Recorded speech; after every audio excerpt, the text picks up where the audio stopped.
We're talking about all the stuff that was going on the internet with Karrion Kross over the weekend. We love the internet. We love stuff going on the internet.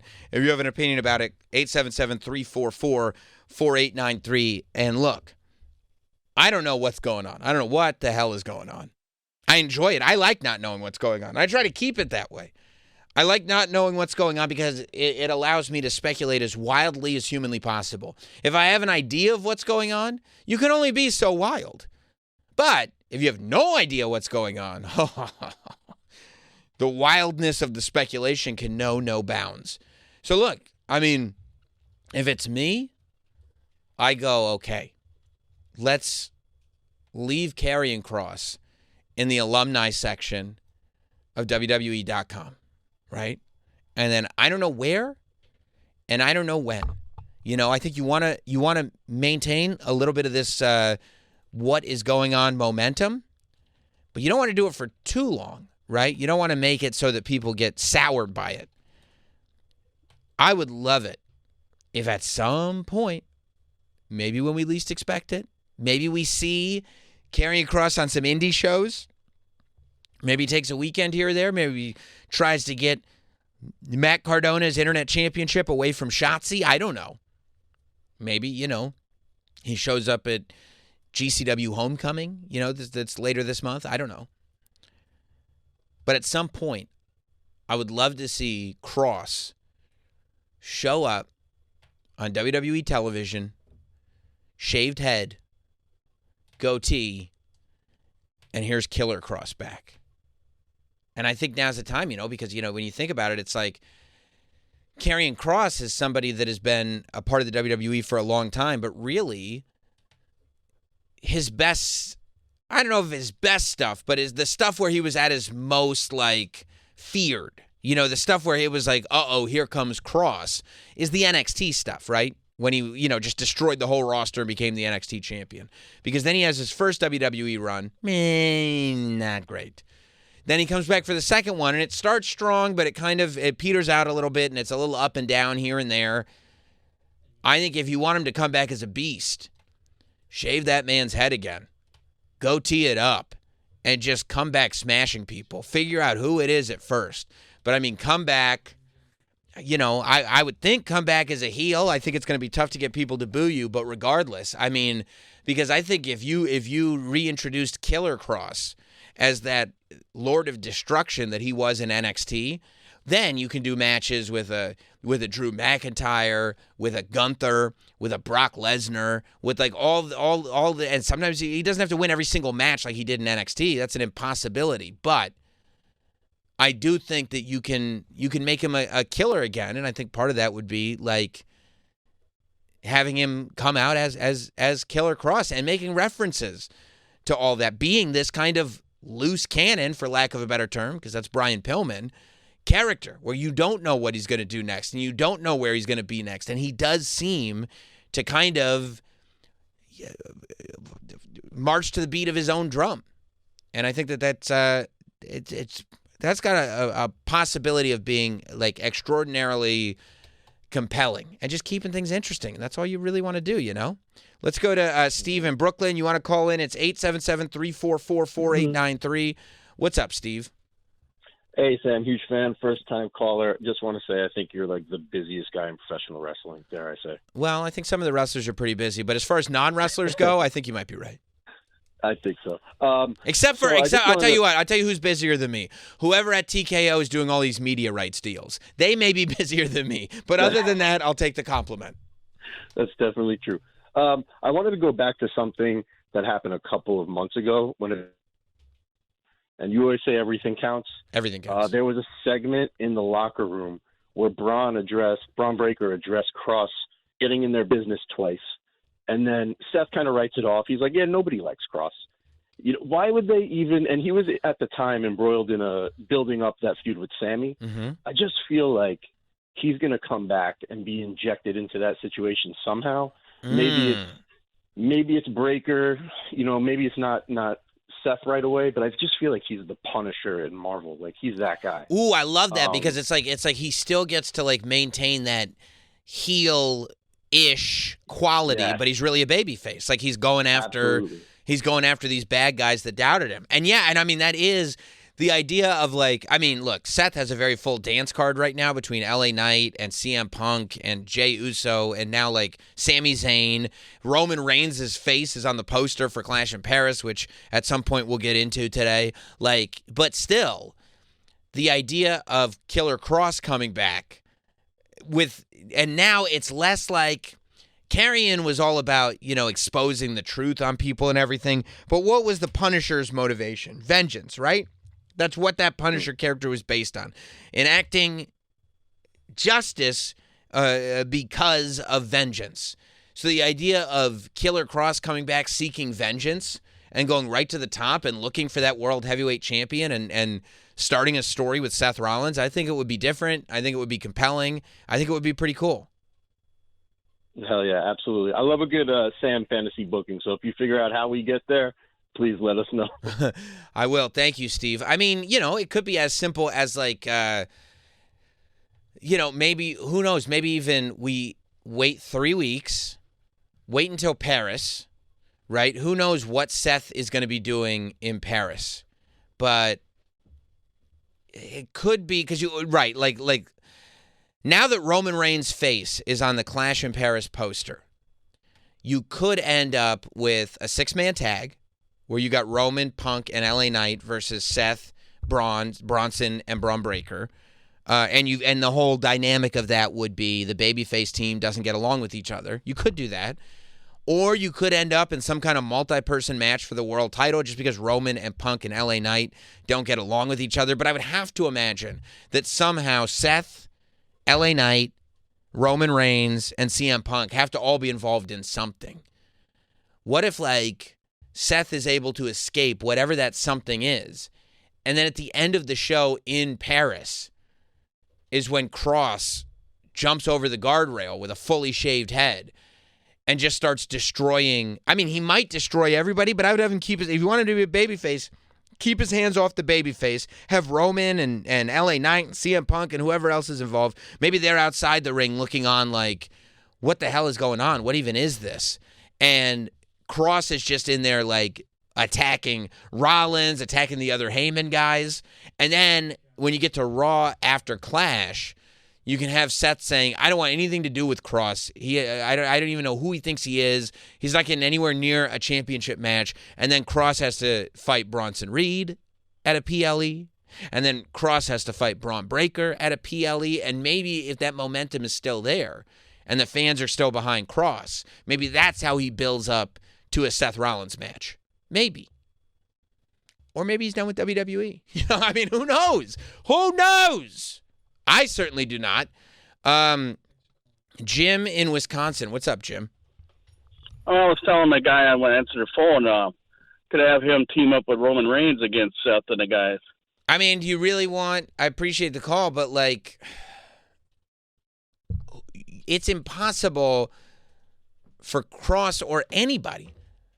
If you team up with Roman Reigns, man, it's Roman Reigns' show. Roman Reigns is the star, and there's one thing that's it's one thing if like it's Jey Uso and they have all this history together, but if Kross is returning to team with Roman Reigns, then really he's not like getting to that next place. And why would Kross have any friends when he returns? Let's go to Keel in Chicago. Again, you want to call in, it's 877-344-4893, 877-344-4893. What's up, Keel? Hey, Sam, how's it going? So good. I just want to talk about how I believe this is not necessarily a work, but it kind of is. New kayfabe. That's what new kayfabe is. It really is. Right? It's like, it's a work, but it's not a work, and none of us have any clue what's going on. I think this is a quote-unquote final test for Kross himself.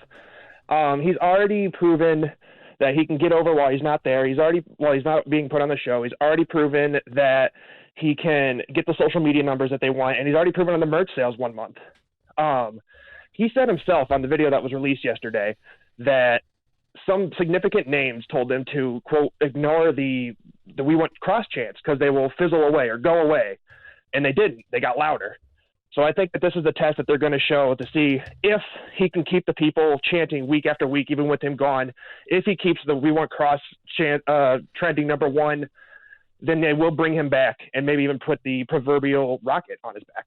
That's a wild what thing. They're trying to figure out if it's worth it. If it's like, hey, let's see if they keep chanting while he's gone. That would be a wild, wild thing to do, but who really knows? Also, on that video, technically, for what it's worth, he said what his interview was on the WrestleMania Recap podcast. I want to give credit to that, not because it was also a very weird thing when that video comes on and my name starts coming up. And I go, whoa, whoa, whoa.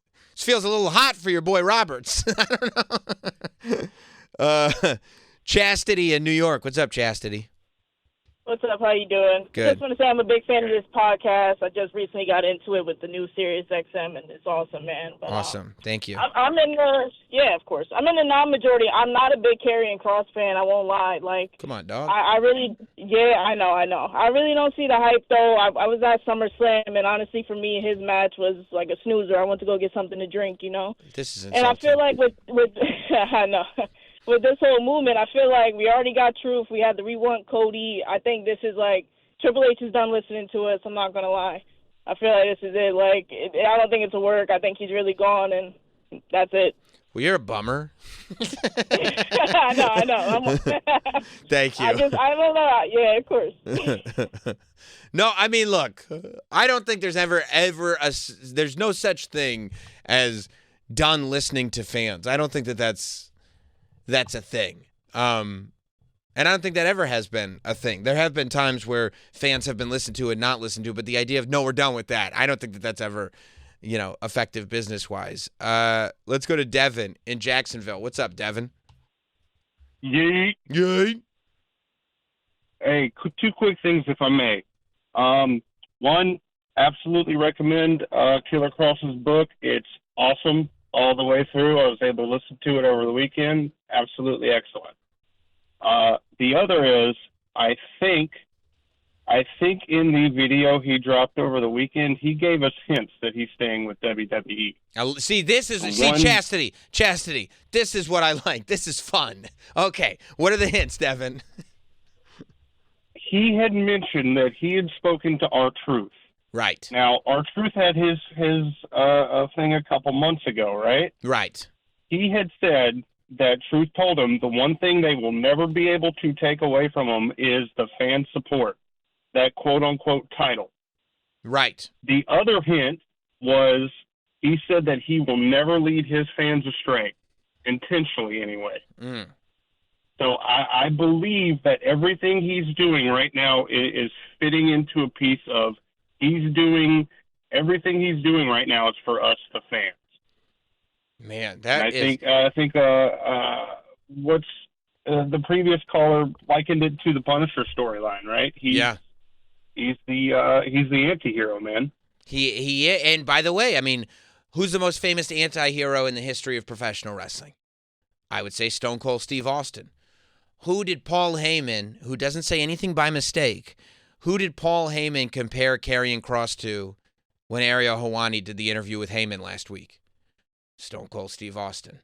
I mean, there's just so many pieces to this puzzle. Maybe we all look too much into it, or maybe we all just see clearly. 877-344-4893. Let's go to Chase in Nashville. What's up, Chase? What's up, Sam? Like everybody else talking about Kross, and like the last caller said, if you pay close attention to that doc, we're all speculating wildly, but dude, there's just too many coincidences all throughout that documentary. He's so careful not to mention any other company aside from WWE. And one of the points that I made earlier on Dave and Bully's show is the WWE, at least in the last 10 years, is hyper fixated on virality. Look at Cody Rhodes. Look at Joe Hendry back, at WrestleMania this last year. That's not lost on them anymore. Look at Truth. I think that this is one of the biggest examples of pocket sand that the WWE and Kross are throwing in our face right now. And then in the next 3 months, he's probably going to pop up on SmackDown as an opponent for Cody. I think this is just a way to get him off. You think it could be 3 months? That's a long It's time. not sooner. I mean, 3 months, August, September, October. I'm using my fingers here. November. So you think it's possible? I don't. I think it's got to be sooner than that. I mean, it will likely be sooner than that. But I mean, one of the things that he also pointed out was he mentioned a story specifically in this documentary about, if Bray had been alive, his idea was for Kross to show up with the Righteous and be some sort of other entity in comparison to the Wyatts. I don't think it would be, I don't know, if they're playing the long game, it might be 3 months, but hell, man, he might show up 3 weeks from now with Vinny and the other gentleman from the Righteous. Dutch? And Dutch, take on the I'm going to Righteous. tell you something. I low-key love the Righteous, so so that would be awesome. I mean, I don't. Thank you, buddy. I don't think anything's ever done by accident. It just depends on who is weaving the narrative, I think, is the thing that we have to keep in mind. But I also think it's very interesting that throughout that video, throughout all the tweets, yes, there is this sort of like, life is fighting. Here's my booking email.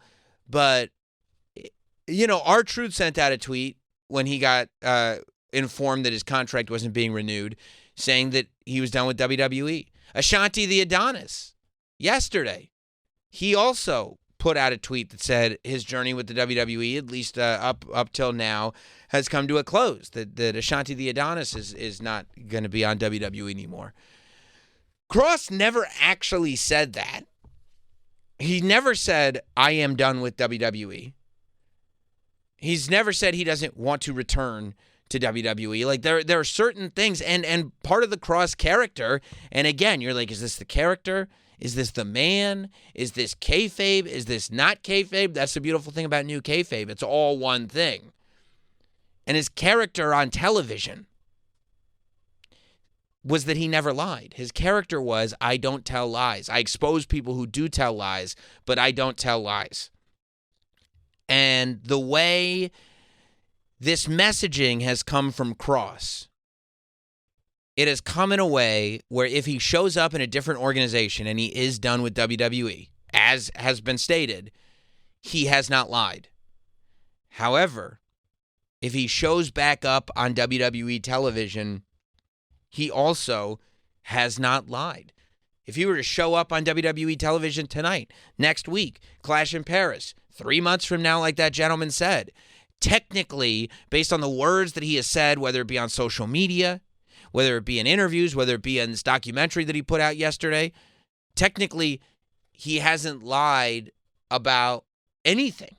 He hasn't directly said the things that others have directly said when they are done. And I think that only adds to this sort of ultimate questioning that's going on right now. And I think it's kind of it's kind of fun as a wrestling fan to be in that place where you're just, what's next is a giant question mark for this character. And it could, when you're talking about contracts and you're talking about where a person works, it could literally be anything. It could be returning to the WWE. It could be going to a different organization. It could be absolutely anything. So over the course of the next few days, few weeks, few months, if that's how long it takes, we can watch everything and just be speculating wildly the entire time as to what Karrion Kross is going to do next.